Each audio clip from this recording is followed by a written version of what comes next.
ఓం నమ శివాయ. ముందుగా మీ అందరికీ కార్తీక పౌర్ణమి శుభాకాంక్షలు.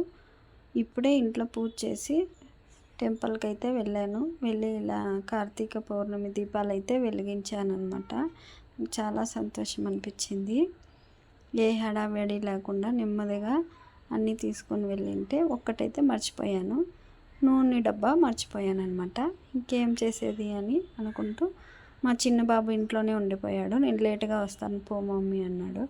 సరే వానికి ఫోన్ చేసి నూనె డబ్బా తీసుకొని రా అని చెప్పాను. తర్వాత వాడు వచ్చిన తర్వాత నూనె అయితే పోసి వెలిగించాను. నేనే నా చేతులారా 365 ఒత్తులు అయితే చేశానన్నమాట. చేసి దీపం అయితే వెలిగించాను ఇలా శివయ్యకు.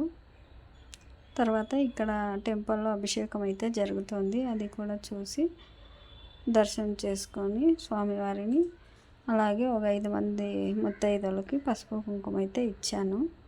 ఇలా మా సైడ్ అయితే ఇలా దీపాలు వెలిగించి కంపల్సరీ పసుపు కుంకుమ అయితే ఇస్తారు ఆడవాళ్ళకి. అలానే మా ఆచారం ప్రకారమే నేను ఇలా చేశానన్నమాట. మరి నా కార్తీక పౌర్ణమి ఇలా ముగిసింది. మరి మీది? సబ్స్క్రైబ్.